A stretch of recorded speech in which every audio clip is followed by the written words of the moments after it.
Good morning, Garbers. This video is to show everyone how I make my semi-fancy class sashes. So I am not a fan of just like the basic felt sashes. So for all of my sashes, I like to use semi-pattern fabric. And I like to make these really pretty sashes that cross at the hip. So like for this one, this is my Healer Bard sash. So one side is red, one side is blue. You can see right here that they cross, and like because it's a healer sash, I put little D-rings on it so I can hook my carabiners to the sash to hold my spell strips. If you get a really close look here, I used a somewhat patterned fabric with some multicolored red stitching on one side and some purple stitching on the other side. Obviously the red comes through a little bit because that's how sewing works. So we are just going to make a barbarian sash today. So in order to get the thicker cloth sashes like I prefer, so a sash only has to be 2 inches wide, but I like to make it about 4 inches wide. It makes it a lot easier to see. So if you're going to do a reversible sash where it's one color on one side and one color on the other side, you're going to need about 4 inches of each color. You're going to lose a little bit for seam allowance, but that's the kind of advantage of using a 4-inch wide piece of fabric, because it only has to be 2 inches. So when you lose a half an inch here and a half inch there, you still have like a 3-inch sash, and it's still significantly wider than what you are required to have. If you're just making a single color sash, so not reversible, I like to use a like 8 to 8.5 inch wide piece of fabric, because I'm just going to fold it and then only sew one side, and then top stitch some things down, and that's how you get just a one color sash. So you're going to start with a piece of fabric that is roughly 8 inches across. So I can show you here. I've already cut mine, but it's about 8 inches across. It's not exact, and it doesn't have to be exact. And then the length of the fabric either needs to be, if you have a long piece of fabric, you can just make one long continuous sash, which should be between 60 to 90 inches, sort of depending on the size of your body. What I like to do is measure from here to my hip, because that's where I want the sash to cross, and then I add like 2 or 3 more inches. So mine's at about 80 inches all the way around, give or take, again depending on the length of fabric. You can also use two like 30 to 40 inch strips of fabric and then sew them together so that seam comes right here. Obviously if you have shorter pieces of fabric, this is going to work a lot better for you. Honestly, you could do this with as many smaller pieces of fabric as you absolutely wanted to. It's just going to be a lot more crossway seams, but that's totally fine. So this just happens to be from one of the longer bolts of fabric that I have for a dress that I made, a mock-up dress I made. So this is going to be the full 80-inch piece of fabric. So 8 inches across, approximately 80 inches down. And it's going to be real simple. We are just going to fold it in half, and we're going to straight stitch right along this seam, and we're going to close one end. So just this end, and then close it, and we're going to leave the other tube open. So my folded edge is right over here. This is my open edge, and then this is an open edge. I'm going to put this up here. I like to set my fabric right at that 20. That's a really good space for me to be able to have extra fabric. Usually it's because I'm doing a flat fill seam, which isn't really necessary for this particular project. But it does give you a little bit of extra fabric to work with, so you're less likely to break a seam. So we're going to put our foot down, pop our needle down. You can see that I am on a straight stitch, just a standard straight stitch. And then we are going to sew straight across here. Always back stitch in order to lock that stitch in.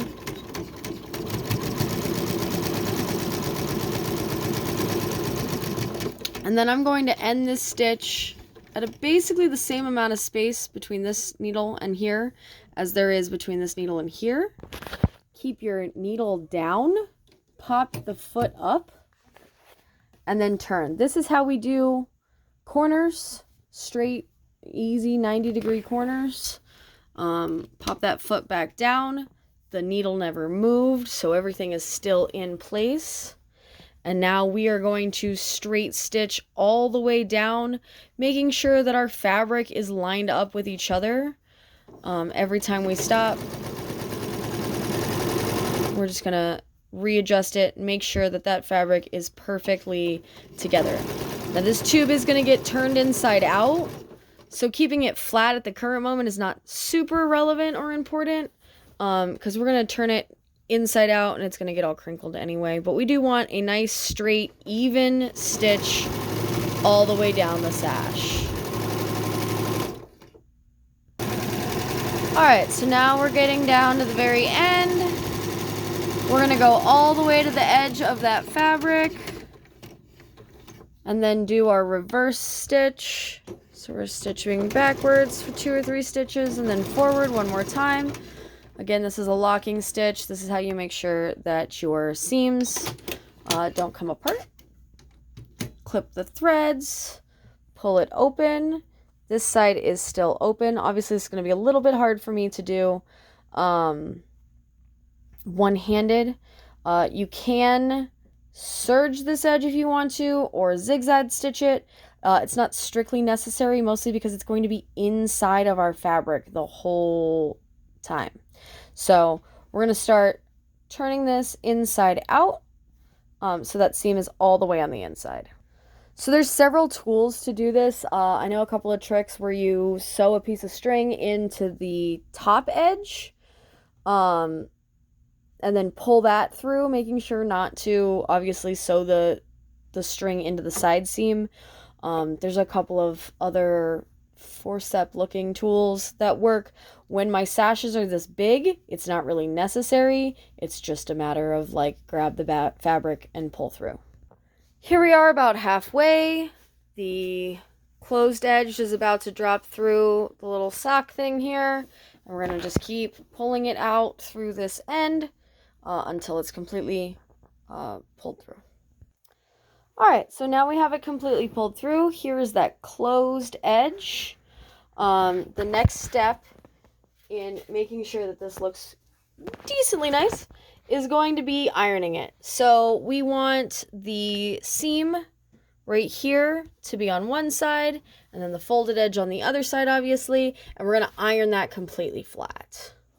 So I've made sure my seam is right here, right on the edge, and just ironing it flat. I like to use a lot of water and steam. I feel like it makes it way better.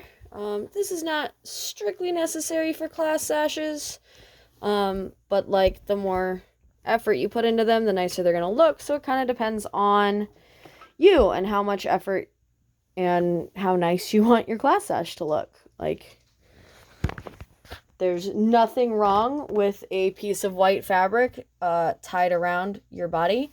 Honestly, that's probably more appropriate for a barbarian than a really nice piece of ironed fabric.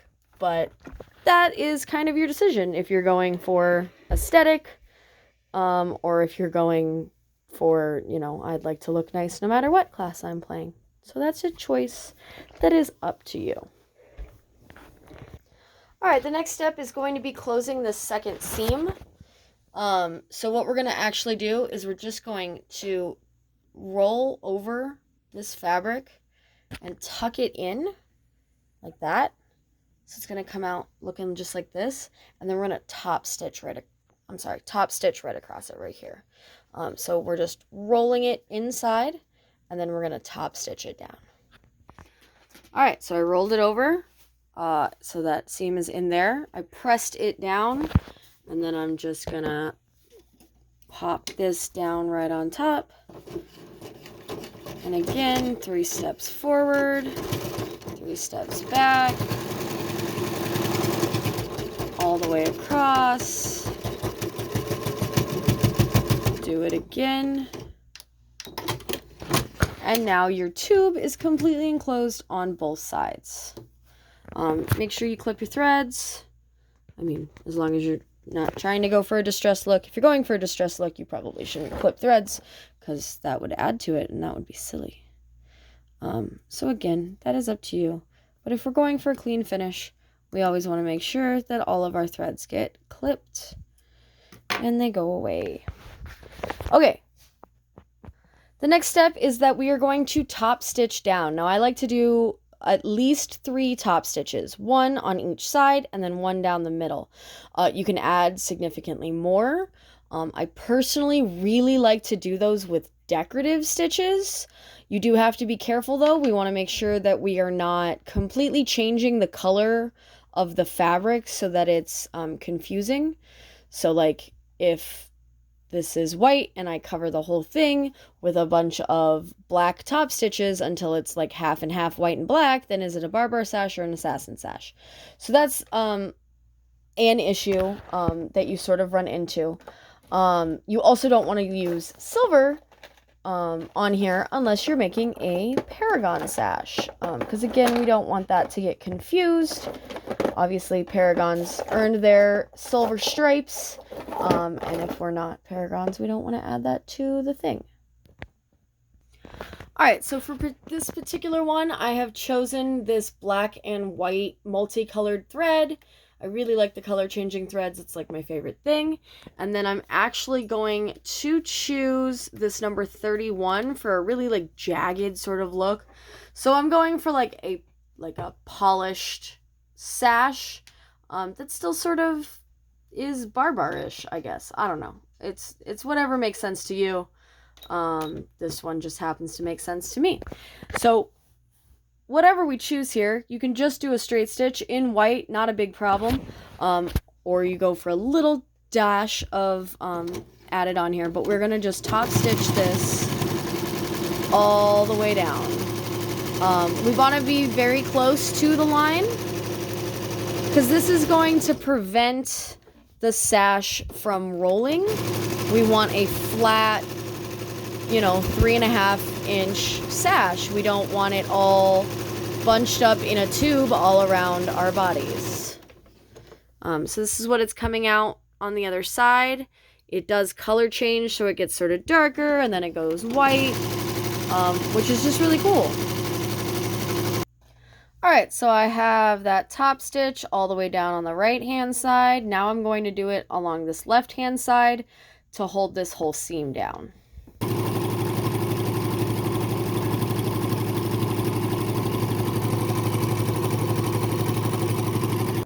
Alright, so now that those 2 top stitches are done, those are the only 2 I'm going to do for this particular sash.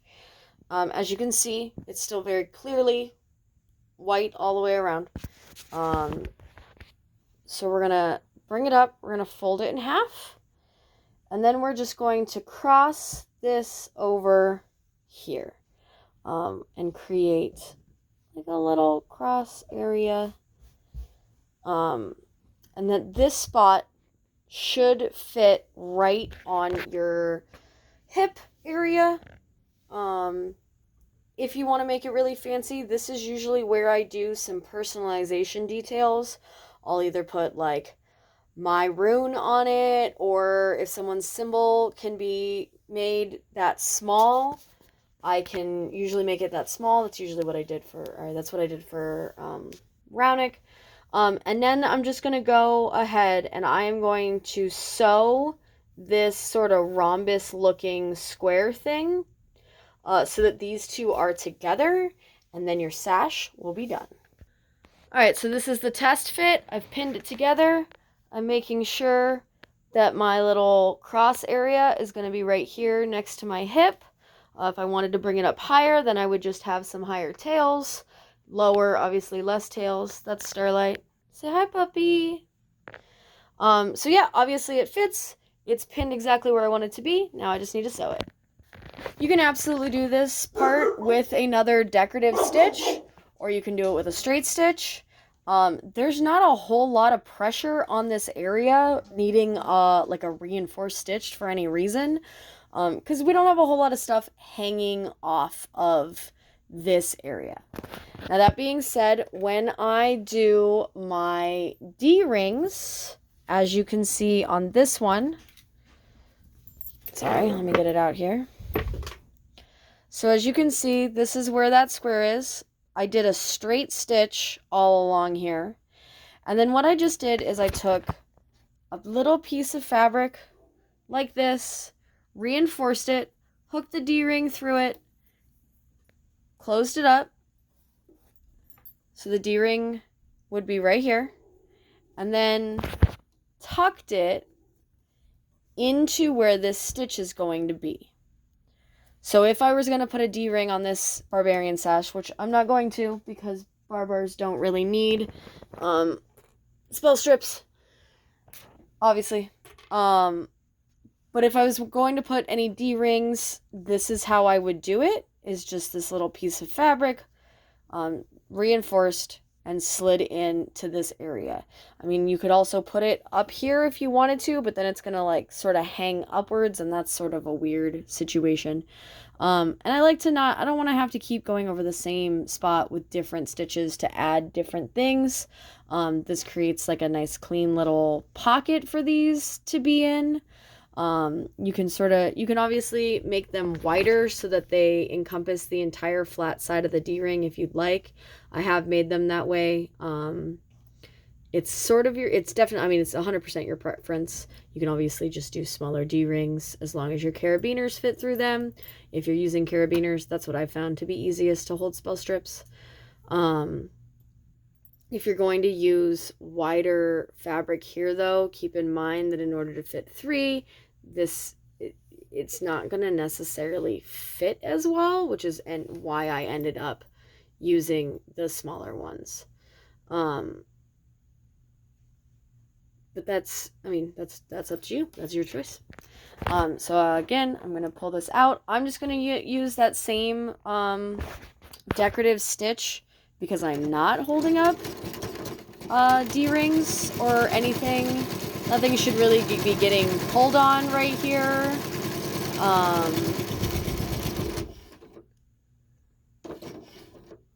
We're going to make sure our needle is down. And again, like I showed you earlier, we're going to pop that needle down, pop the foot up, and then turn it. Now, we're not doing a full 90-degree turn because this is at a slant. I can feel right here that that's where this edge of the fabric is right here. So I just want to make sure I'm staying on that side of that fabric when I stitch up. And that everything is staying flat and on that edge. Obviously, this is a little harder to do one-handed, but I'm working on it. So I'm going to come up here, make sure my needle is down, pick up my foot, and twist again. And see, that came out pretty nice. Nice cross stitch. All right, so then put our foot down, try to line it up with the stitching that's already there.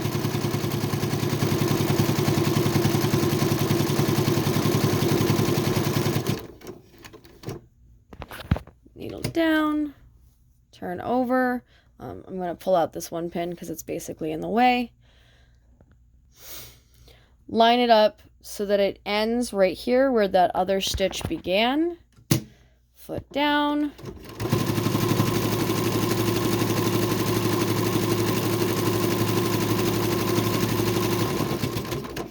Now this part sort of depends on your machine. My machine has this slightly different button for backstitching decorative stitches. And there we go. So if you had done like a applique piece or some embroidery, it would have ended up right here in this beautiful little square. Again, I didn't do that on this particular one, but I have done it before, and it works out pretty well. It's actually kind of nice to be able to make sure that you know where your which sashes are yours when we go back to being able to have our friends borrow our sashes when we need them to. But yeah, that is how you make one of these slightly thicker, kind of nice cloth sashes. Thank you for watching.